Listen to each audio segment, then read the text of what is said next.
Hi, Saucy J here, back with another review of The Real Housewives Season 13 Reunion Part 2. I don't know why that is so hard for me to say. It's like a tongue twister. But anyway, I do apologize for the delayed review of this episode. I did watch it, but I came down with a cold and I just really was not up to filming. It's not the Rona, but yeah, it's just a regular spring cold. The weather, one day it's hot, next day it's freezing cold, and my body was like, hey, you got to take a break. But I didn't want to skip over this episode, even though like everybody is saying it's like we could just did this whole reunion in 2 parts. So at first I thought, well, I could roll it into part 3 as they're showing it tonight.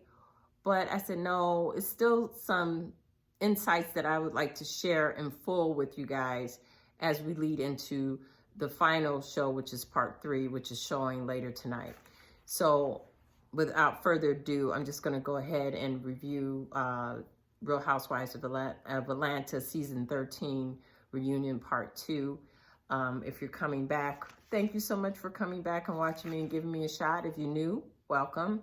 If you could do me 3 things, hit the like button, hit the subscribe button, and leave a comment.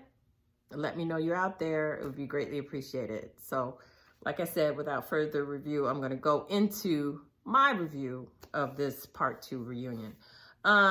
We start off with Drew versus Latoya. If anybody's been watching my reviews of Real Housewives of Atlanta this season, I really cannot stand Drew.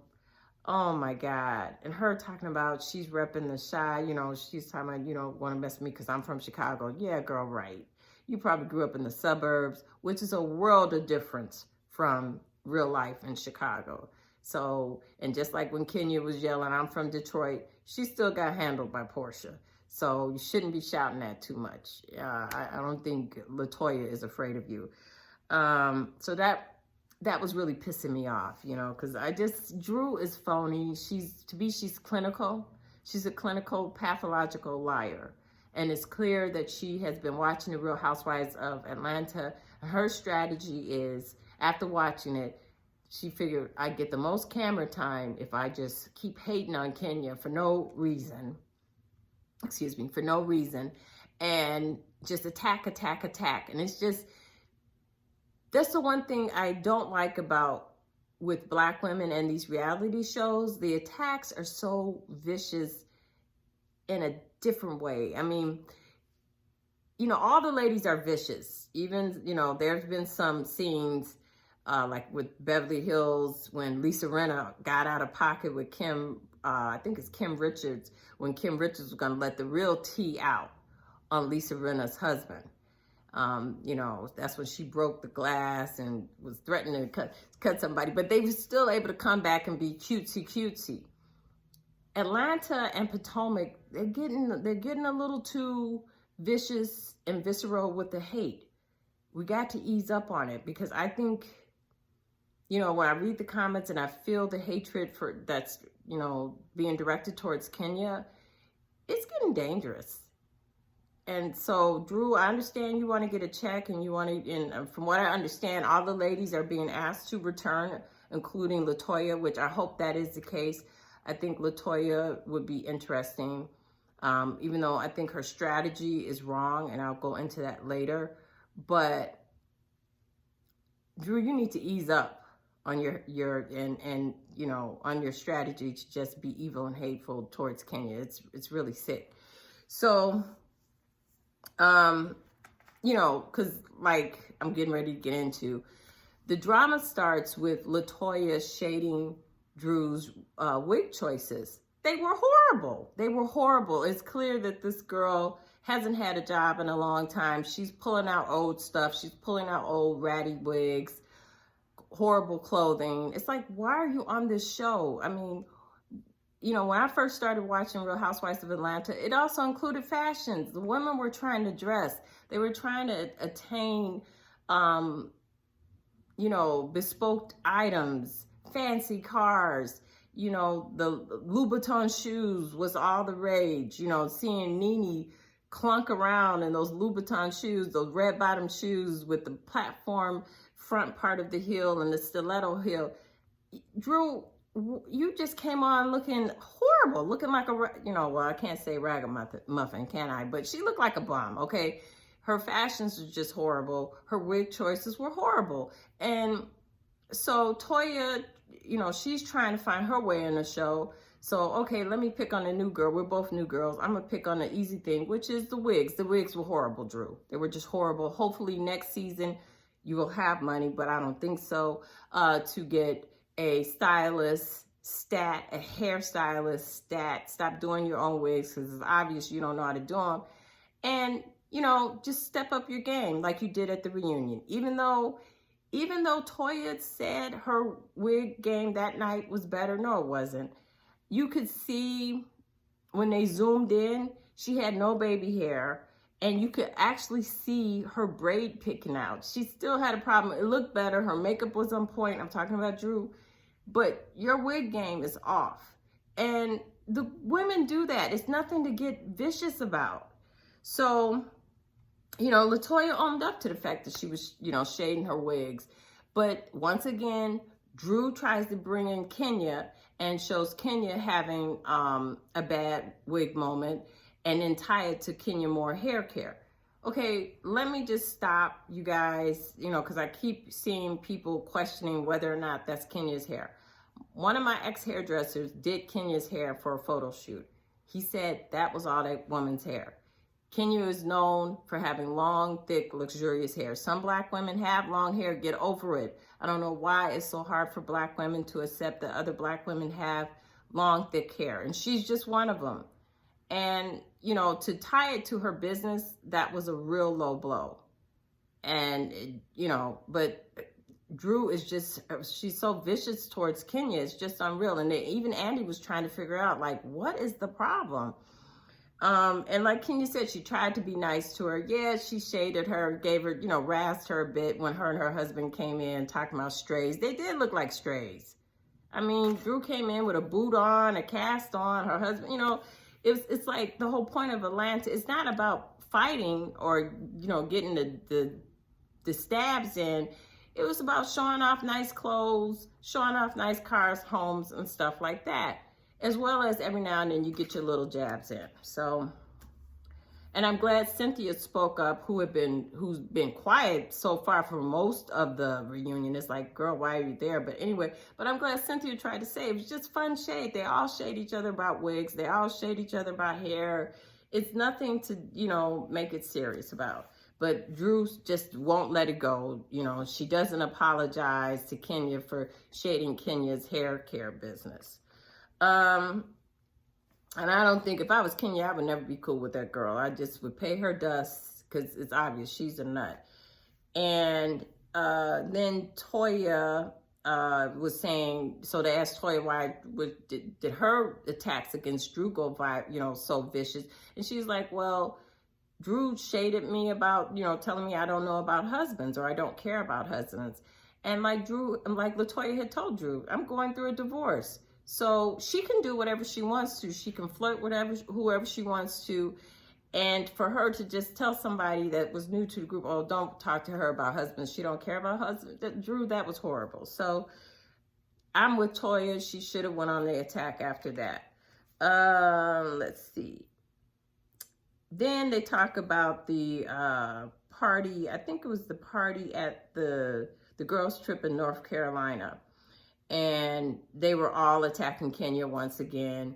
And, you know, Andy talks to Kenya about her expectations for Latoya, which I thought were unreasonable. Latoya's new. Latoya's trying to figure out where she's going to fit in with the group. I kind of think Toya didn't really want to hook up with Kenya. Just there is a great age difference. There's like 20 years difference. She probably wanted to get in with Portia, but didn't really see a fit there because Drew had kind of maneuvered herself close to Portia. Portia loving on Drew because Drew she's getting them points in, those insults in against Kenya. So Portia could just sit back and just watch the show because Drew had her guns blazing for Kenya. So Latoya, and then, she probably did think Kenya's pretty, so maybe she'll hook up with Kenya, but she's still trying to feel her way out in the group. So I don't know why Kenya thought Latoya would have her back, even though that would have been a smart strategy, because Portia doesn't play fair. So, it's just no way you could have ridden the fence. But for Kenya to expect that from Latoya off jump, I think that was unreasonable. Let's see. And then I have to look at my notes. Then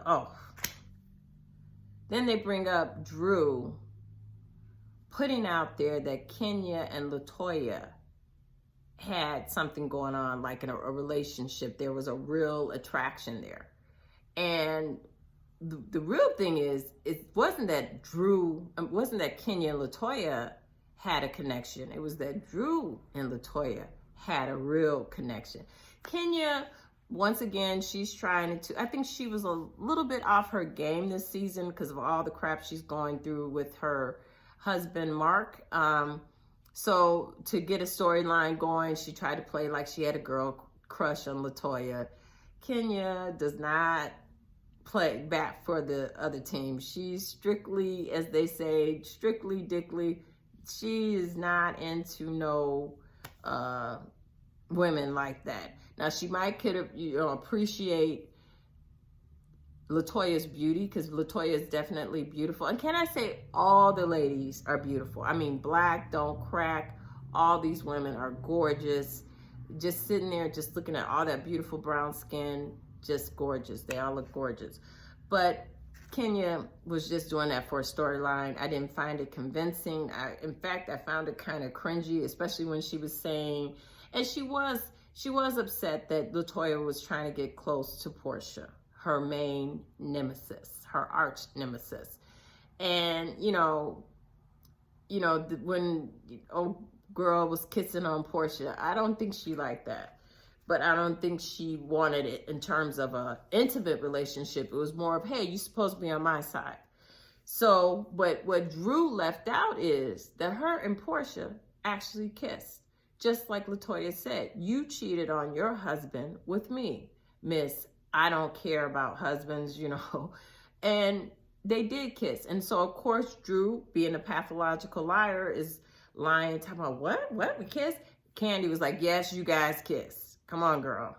And if you keep pushing me, I'm going to say what else you did in that room with Bolo. So, and Toya's like, yeah, we kissed. And, she was a welcome participant. But Drew is still trying to lie. I don't know what is Drew's angle. And I guess that's probably why they're going to bring her back. But I feel like it's really going to take it into love and hip-hop territory. I feel like Drew and Portia and probably Latoya, they should all be on Love and Hip Hop Atlanta, not on Real Housewives of Atlanta.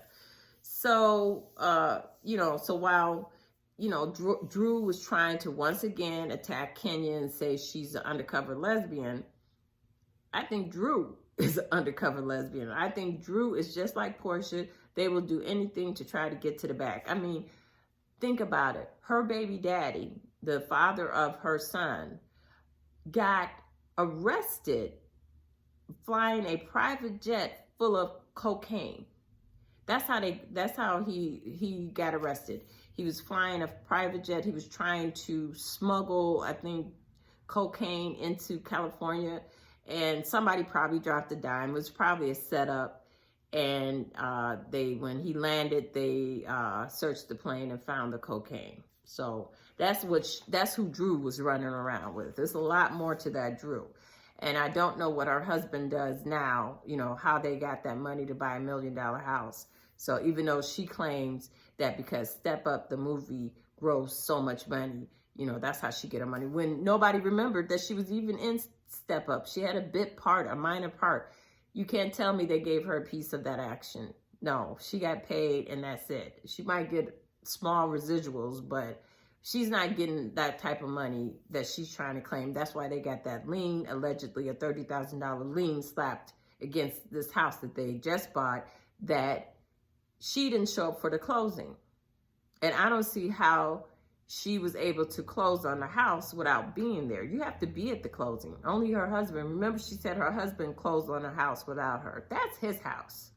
So I don't know, but we'll see. We'll find out all the crimes or picadillos that's going to be coming out on Drew and her husband if she stay on this show, because she's fake and phony all the way up. So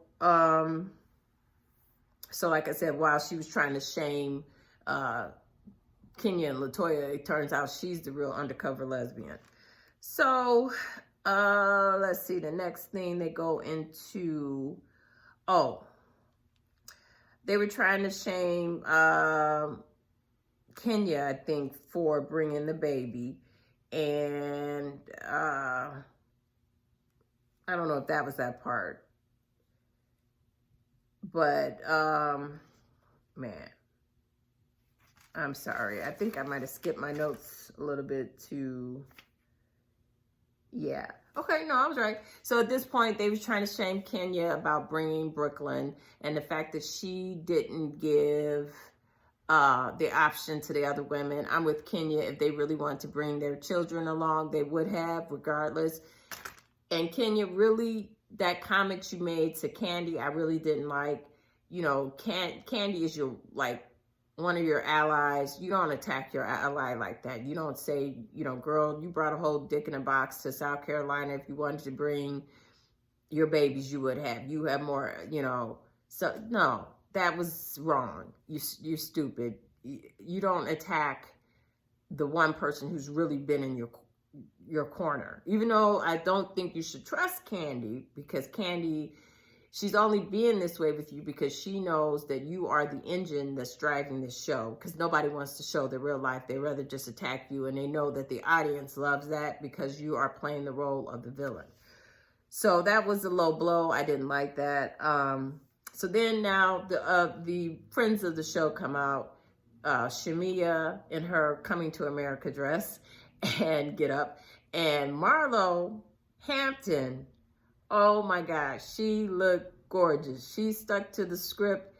She came in her sex dungeon outfit. That's what you wear when you go to a sex dungeon. At least that's what I would wear if I was in shape, if I looked like Marlo. Marlo looked great. Even Andy was like, you know, looking at her, I'm straight. You know, he's like saying he's no longer gay because Marlo did look that good. I don't care what all the other people are saying on the other vlogs, but Marlo look good. I think she's like, I don't know how old. I don't know if she's made 50 yet, but if that's what fresh out of lipo gets you, or fresh lipo, as Shamila kept saying, hey, sign me up. And maybe not. I heard that is very painful. I've talked to a couple of people that have had it. It's extremely painful. But yeah, if I could end up looking like Marlo, I think if I had the money and the time, because you need to recover, you need to be able to really recover from that. It's a lot of aftercare. Maybe I would do it, but oh my God, Marlo looked good. Everybody looked good. Cynthia looked good. Everybody. And they've all the girls have had work, including fan favorite Portia. Go back to when she first came on. Portia looks totally different as well, you know, but hers is nice and subtle. Portia is very smart. She might not be book smart, but she's cunning, and she knows what to do, and she knows what track she's on. And that's one of the things I do like about Portia. She's kind of like a Kardashian in that way, of her surgeries and her Botox injections. You know, she got her teeth fixed. She got her nose done. She even changed the shape of her eyes. Everything about Portia's face is different, but it's subtle. And unlike what she said towards the end, that she has her original body, she does not have her original body. We all know that she got breast augmentation as well as fat transfer. She already had a big butt, but she made her butt even bigger. So it's something that they're doing, like when women are getting pregnant and they have the baby, but they don't want to lose those hips and butt that they got from having the baby. They're just getting their middle sucked out, but they're still keeping those 50-inch wide hips. Portia was not built like that when she came on. And it's not just her eating and gaining weight, because you would still have a stomach. But so she got her stomach sucked out. And for them to be shaming Marlo about having liposuction, hey, if that's what liposuction gets you, like I said, sign me up. So, and then I love when, you know, because when Andy was asking Shamia what was her inspiration, because it definitely wasn't Sex Dungeon. She was trying to say, oh, Hollywood, Diana Ross. She didn't look like, to me, she looked like Big Bird in black. And I'm not talking about her skin color, Eva, but she just looked like, I mean, the hairstyle, like, girl, and Shamia, you just messed up. Because before, I've seen you before at the reunion, you look beautiful. You had on a beautiful navy dress that time. It was great, gorgeous. I was surprised that you showed up like this. But Marlo and who do I think looked the best? Marlo, as far as the theme, and Kenya. Those are, and then next Cynthia and Toya. Let's see. And so now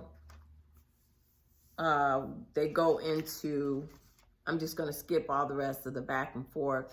Now they go into, they're going to lead into what happened that night in the Sex Dungeon party with Bolo. So, oh, before we get to that, oh, this is how Marlo brings it in. Okay, so, you know, Andy's trying to figure out what's going on between Portia and Marlo. And of course, you know, Portia and her worst Nene presentation, she's, you know, trying to take the role of Nene 2.0, but she's not smart enough and she's not funny enough. One thing about Nene, she can make you laugh, even though it was, she could be kind of nasty, but she could crack a joke and make you laugh. Portia doesn't have that. She's anyway, so Portia's trying to do her best Nene impersonation, but Marlo, she's from the hood. She's smart and she's cunning. She's streetwise. So, you know, she said, hey, Andy, I'm gonna talk to you since Portia keeps trying to ignore me. And she's just like, you know, she can't figure out what happened between her and Portia because they were cool as hell. But as soon as she made up with Kenya, which something the Black Lives Matter activists, in my opinion, should have been happy that two black women, two grown-ass black women, since they keep talking about, oh, I'm a grown-ass, you know, black woman, I'm grown. Yeah, grown women should be able to come to each other and say, hey, girl, we really don't have no issue. I'm sorry for what I said, blah, blah, blah. They should be able to make up. And you, as a BLM activist, you should be happy. But no, we see Portia is upset. And so she's been giving Marlo the treatment. And Marlo is rightfully upset because, like she said, she had to put up with her when she made up with Kenya and they were setting up play dates between Pilar and Brooklyn. But because she decides to mend fences with Kenya, it's a problem. See, the problem came in, Marlo, is that Portia was going to use this season to ice out Kenya. And it's obvious that Truly Original, the production company, as well wants to ice out Kenya. Fun fact, or maybe not, but gossip on the street is that Truly Original tried to get rid of Kenya. And Kenya went behind their backs directly to Bravo to get her spot back on the show. And rightfully so. It's like, why people hate Kenya, I do not know. Kenya is the best of black people. Kenya graduated, I believe, summa cum laude from Michigan State. She went on to become the real recognizable, the first dark-skinned black beauty, you know, Miss USA. Even though she wasn't the first Miss Black USA, she was the second. But hers was most memorable because she was dark-skinned. She was beautiful. She was all the things that people say black women cannot be. And that's why her Miss USA was so iconic. So yeah, I want to see her on TV as opposed to somebody who tried being a video vixen. That didn't work. Go see her video when she was trying to be a video vixen. You'll see the real Portia, how she really looked before all the surgeries. She was flat as a board in the front. She always had a big butt, but she was skinny, no chest, looked like Arsenio Hall's little sister. So, yeah. And then when that didn't work, she tried to be a fake phony minister. When that didn't, and tell people don't be gay. When that didn't work, she tried to be the trophy wife, so on and so forth. You know, why do we want somebody to represent us who doesn't know that there's 365 days in a year, not 265 days in a year? Come on, she's just been trying to get to the bag. That's it, and that's fine. I'm not passing judgment on that. But you got to balance it out with the smart, intelligent Black women. We all can't be all that all the time. No, a lot of us are not that. A lot of us are like a Kenya, or like a Cynthia, like Candy, quiet, serious, trying to go about our day, trying to go about our work. We're not, oh, hey, playing a sassifier role, sapphire role, sassy sapphire role. That's what I meant to say. I came up with a whole new word. But that's what really gets me, because it's like saying, well, the way Portia acts is the way all Black women act. That's how you really act. No. So, so Marlo is, getting in on the fact that Candy and Portia are trying to be friends. And so Portia's kissing up, talking about, oh, I love Candy. No, you didn't, girl. You tried to ruin this woman. You shouldn't even be on the show. What you accused Candy of, being a Bill Cosby, her and her husband, drugging and, kidnapping and drugging women and having their way with you sexually, that's horrible. That, you should have been fired. So anyway, before we get the fun part of it was, so I'm going to stay on track. So Marlo gets in and gets to talking. Some kind of way, Andy asks Candy, and this is why Candy is a boss, what his sex dungeon name would be. Because they're talking about the sex dungeon now. And Candy told him that his sex dungeon name would be Silver Bullet. I have to bring this in because I want to just show the intelligence of Candy and why she's so successful. Candy has written for the best of them. She's written songs for Mariah Carey, Destiny's Child, TLC. Some of their greatest hits Candy has written for. This woman is smart. And when she said Silver Bullet to Andy, Candy just keeps knocking it out the park. And he was very happy about it. So, and of course, he asked her about the bedroom candy sales. She said they went through the roof after the sex dungeon party. And I know what was the most popular item. That thing she put on Cynthia that I think is already in, you just put it in your underwear and it's remote control. So I'm sure that's sold out. So they talking about what happened. So Marlo is like she said, before that they was cool as hell. She made up with Kenya. That's a problem. Then they had the sex dungeon thing and she let it out and she put Candy on Front Street. Candy told Marlo the next morning everything that happened with Bolo. But before that, we see her girlfriend, her lapdog, Shamia, calling shots. So let's say nobody knew what happened, right? But even though we know it was all filmed, they didn't know they were still being filmed and that there was audio. Shamila, I like to call her Shamila, like Marlo, was she was doing color commentary. She was just hollering out, oh, girl, oh, Portia, you're a whole bisexual. Because I guess whatever she was doing, with Toya or Drew, take your pick, because she said somebody was going to have to eat her out. So she was so Portia was like, yeah, girl, for tonight anyway. And, and then Shamila called out Drew when she was getting all up on Bolo, I mean, she was screaming and hollering. I was like, oh my God, you know. So anyway, Kenya didn't even need to be in the room because Shamia was giving a blow by blow of what was going on in the room, and then Tanya was in there. It was a big, they was having fun, as they should have. There's no problem with that. But the problem came in, and some of you guys don't know. Oh, this video is getting too long. The problem is that they were threatening to sue Kenya. See, Portia and the rest of them didn't know, including Kenya, didn't know they was all on film and audio anyway. So they was getting ready to threaten to sue Kenya. I think Tanya and Portia was getting, you know, going to sue Kenya for what, like defamation of character or something. So that's why Kenya was going all into it. Like, y'all heard what was going on. Yeah, who, you know, what was going on in that room with Bolo. It was Portia, it was who else and whatever, because they had threatened to sue her. So Kenya, being smart, she was getting her ducks in a row. So we see they're ending it there. They're going to pick up in reunion part 3 what happened in the room with Bolo, because even Bolo denied it.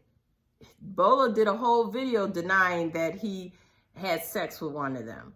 Well, we know he had sex with Portia. You know, they just wasn't, like he said, this was, like he said on the tape, this is the real Bolo after dark.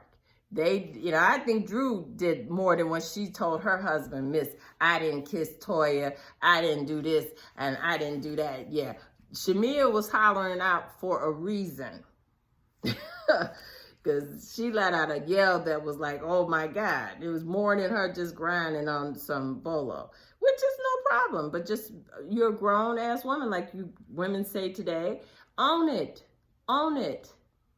And stop, you know, just stop it with the attack. So we're going to see, I can't wait when Andy picks it up tonight about what happened with Bolo. We're probably not going to really get into all the gory details. But once again, Kenya is going to be proven right to all you Kenya haters. And you're going to see that Portia's really, she's really a fake person. I hope she is serious about the Black Lives Matter movement. She does have a big platform, but nobody's really looking for her to be an activist.